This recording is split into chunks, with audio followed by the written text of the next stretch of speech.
मंजर है उस तूफान की जिसने तबाही की नई कहानी लिख डाली है। गांव, जिला, शहर सभी जलमग्न हो चुके हैं। जहां तक आप अपनी नजर दौड़ाएंगे आपको पानी के सिवा कुछ नहीं दिखाई देगा। तमिलनाडु और आंध्र प्रदेश में बाढ़ आ चुकी है। लोगों को अपने घरों से बाहर निकलने में परेशानी का सामना करना पड़ रहा है। तमिलनाडु और आंध्र प्रदेश को जलमग्न किसी और ने नहीं बल्कि तूफान मिचोंग ने किया है। बंगाल की खाड़ी से उठे चक्रवाती तूफान मिचोंग ने तमिलनाडु में तबाही मचा रखी है। इसकी चपेट में आकर तमिलनाडु के कई इलाके जलमग्न हो गए हैं। घर से लेकर होटल, स्कूल सभी जलमग्न हो चुके हैं। इस विनाशकारी तूफान ने चेन्नई में अब तक 5 लोगों की जान ले ली है। इसके विनाशकारी रूपों को देखते हुए देश के 3 राज्यों तमिलनाडु, आंध्र प्रदेश और ओडिशा को हाई अलर्ट पर रखा गया है।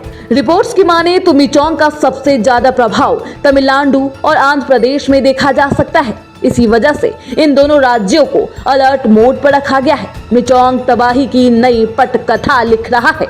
ऐसे में ये सवाल उठने लगा कि आखिर इस तूफान का नाम मिचोंग क्यों रखा गया, किसने रखा और इस नाम का अर्थ क्या है? क्या होता है मिचोंग का अर्थ? कौन रखता है तूफानों का नाम? भारत में तबाही मचा रही इस तूफान मिचोंग का अर्थ होता है ताकत और लचीलापन। मिचोंग मयामी भाषा का शब्द है। WMO यानी वर्ल्ड मेट्रोलॉजिकल ऑर्गेनाइजेशन की माने तो यह नाम म्यांमार की ओर से दिया गया है। WMO और United nation economic and social commission यानी कि ESCAP नाम की एक 13 देशों की संस्था दुनिया भर में आने वाले चक्रवात का नामकरण करती है। एक बार जो नाम रख दिया जाता है फिर दोबारा उस नाम को नहीं दोहराया जाता है।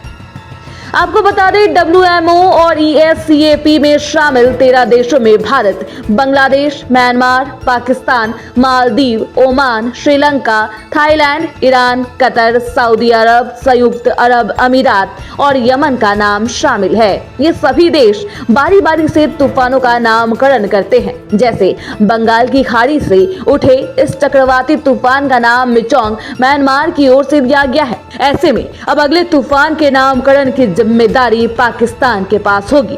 बहरहाल तमिलनाडु और आंध्र प्रदेश में इस तूफान का असर काफी ज्यादा है। साथ ही इन दोनों प्रदेशों में अलर्ट जारी कर दिया गया है। Bureau report TV7 Bharat.